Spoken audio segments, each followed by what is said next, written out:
como lo dije anteriormente, fue en un entorno cercano en donde las niñas fueron agredidas sexualmente y se convirtieron en madres, ¿no? Y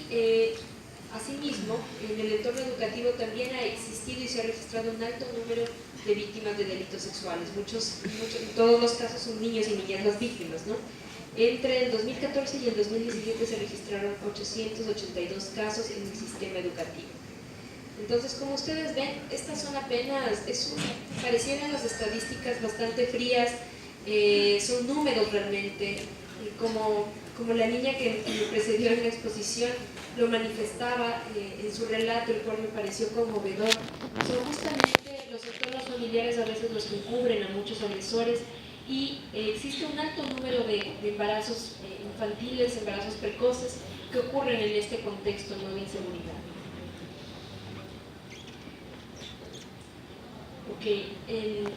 En base a estas cifras que ya son de por sí alarmantes, Surcuna y la red de litigantes realmente se han encontrado frente a un aspecto que es aún más alarmante, y es el alto grado de impunidad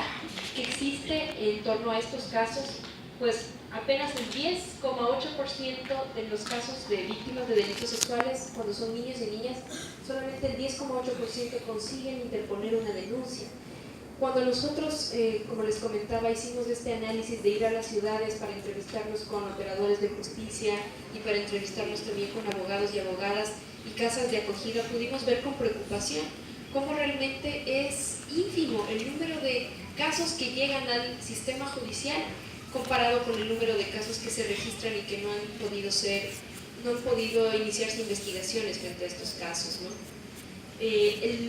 Un aspecto que es también preocupante hoy por hoy es el número reducido de fiscalías especializadas de género. Apenas existen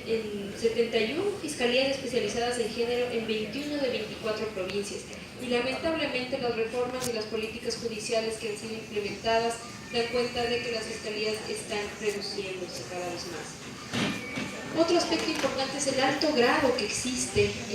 de causas que han sido entregadas a los fiscales para la investigación.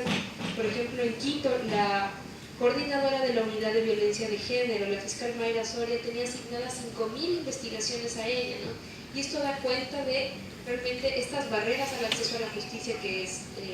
justamente lo que les estoy comentando y exponiendo en este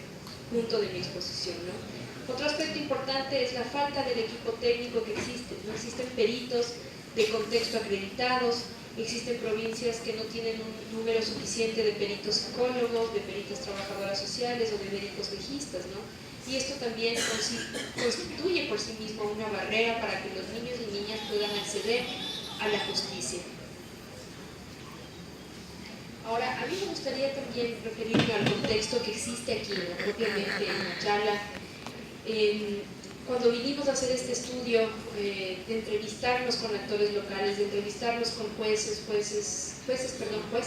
fiscales y casas de acogida, en una de las entrevistas que realizamos a un juez de garantías penales, él nos decía algo que es muy cierto, ¿no?, y que a los abogados nos debe interpelar para poder tomar medidas de acción. Él nos decía: los abogados en el Ecuador somos abogados de leyes, no de doctrina ni de principios. Y esto es fundamental, porque cuando hablamos de derechos de los niños y las niñas, la evolución que han tenido los derechos de los niños y las niñas da cuenta de que se ha pasado de un paradigma en el cual los niños eran considerados objetos de tutela a un paradigma distinto en donde ellos son considerados sujetos de derecho.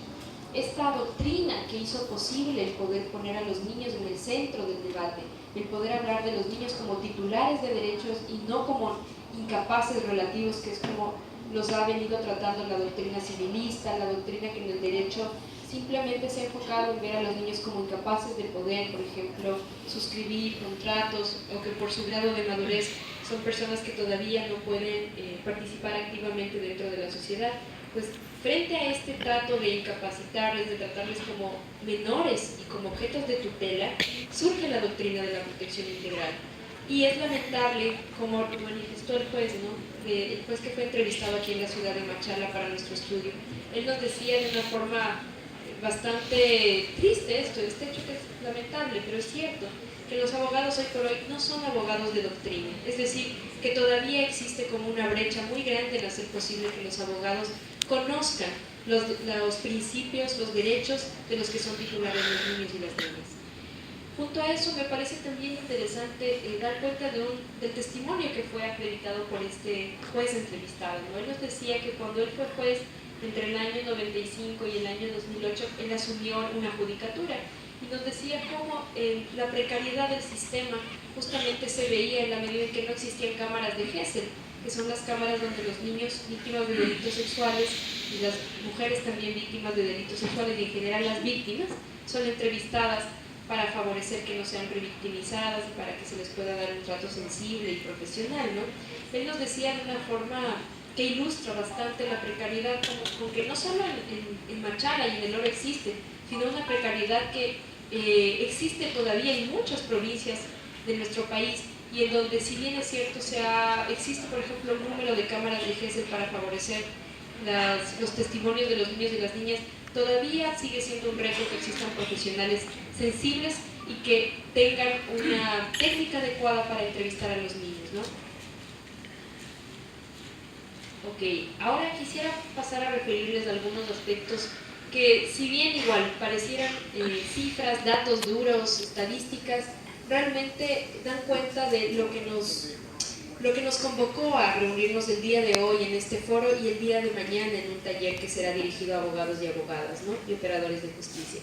El hecho de que, como parte de nuestro estudio, Surcuna y la red de litigantes Coraza quiso enfocar una pregunta fundamental en este trabajo que, como les comentaba, fue realizado en territorio y en el cual se preguntó a los abogados cuál era el grado de conocimiento que ellos tenían en derechos de los niños y las niñas, ¿no? Lamentablemente, de las cifras que fueron recabadas tanto en las entrevistas a abogados como en las entrevistas a fiscales de violencia de género,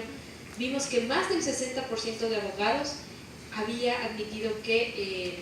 no tenían una preparación en los derechos de niños, niñas y adolescentes, no conocían la doctrina de la protección integral de la infancia, ¿no? Y justamente los fiscales que fueron como entrevistados, por ejemplo Paola fue entrevistada,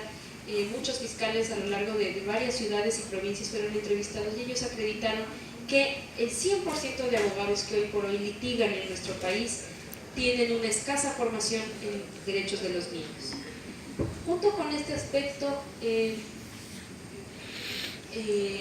es que el día de hoy yo creo que es conveniente que al menos, si bien es cierto, es un panel en el que vamos a ilustrar algunos aspectos generales que no tienen que ser profundizados propiamente, pero que creemos que es fundamental en nuestra tarea de abogados que somos parte de esta red de litigantes a lo largo del país, el poder informar sobre estos 4 aspectos fundamentales, ¿no? Que se encuentran consagrados en la Convención de los Derechos del Niño y que son propiamente los pilares en los cuales también se ha forjado y se ha levantado el Código de la Niñez, ¿no? Estos 4 principios fundamentales que están reconocidos en la Convención de los Derechos de los Niños son la igualdad y no discriminación, el principio por el cual se habla de la vida, supervivencia y desarrollo de los niños y niñas, la opinión del niño y el interés superior del niño. Entonces, estos 4 pilares que informan la doctrina de la protección integral de la infancia justamente plantean lo siguiente, ¿no? En primer lugar, se habla de que existen ciertas desigualdades de hecho que deben traducirse legítimamente en distinciones en el tratamiento jurídico. Esto, que pareciera una frase súper técnica, tiene en realidad se traslada a medidas efectivas dentro del sistema de justicia, ¿no? Como ya lo mencionaba, por ejemplo, el hecho de que los niños y las niñas tienen un grado de madurez distinto, son titulares del derecho que todavía no acaban, por ejemplo, de desarrollar toda su capacidad cognitiva, toda su capacidad emocional para enfrentarse a la vida, a los retos de la vida. El sistema de justicia debería en ese sentido garantizar propiamente un trato adecuado y diferenciado, ¿no? Y junto con este aspecto también, continuando con la exposición que les estoy refiriendo en estos momentos, que se refiere justamente a la Convención de los Derechos del Niño, a los principios que informan la Convención, un principio muy importante es el principio de vida, supervivencia y desarrollo. La Corte Interamericana, tal vez ustedes han escuchado en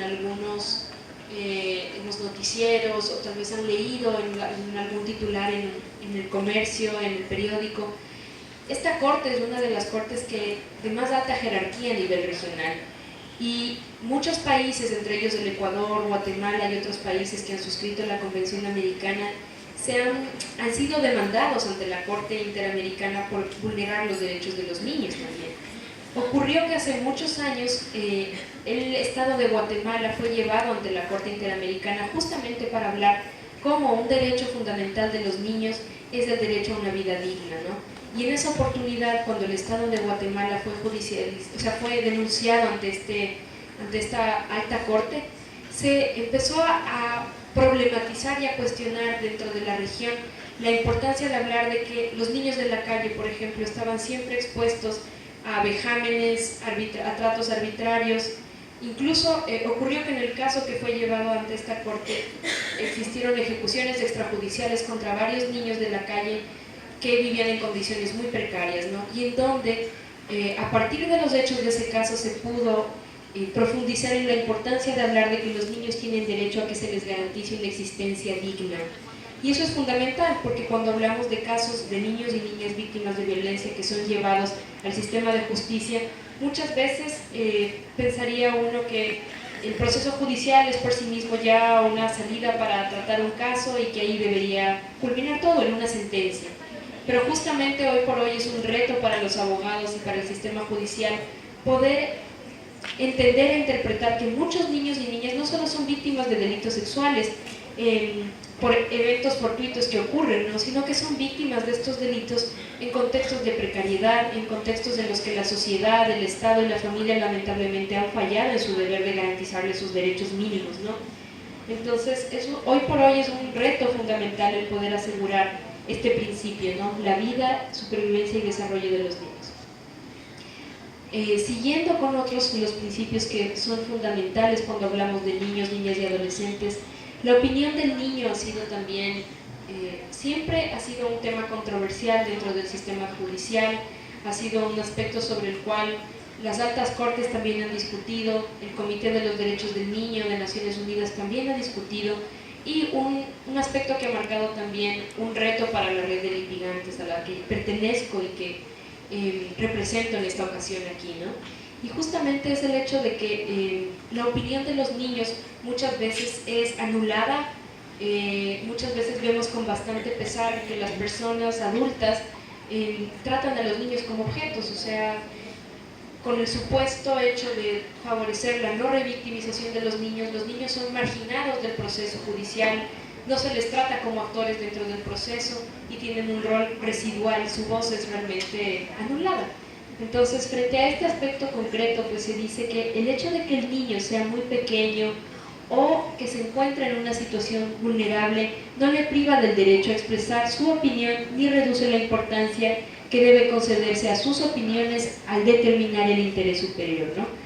Este aspecto ha sido fundamentalmente señalado por el Comité de los Derechos del Niño y se refiere a que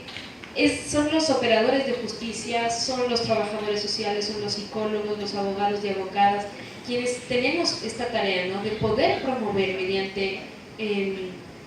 procedimientos técnicos, procedimientos profesionales, estrategias también técnicamente analizadas, y poder favorecer que los niños, por ejemplo, muchos niños de delitos sexuales, cuando están en la capacidad de poder formarse un juicio, con la ayuda de un psicólogo y psicóloga puedan hablar sobre lo que les pasó, ¿no? E incluso, como hablamos de que los niños y niñas no son un grupo homogéneo, hoy por hoy existe también este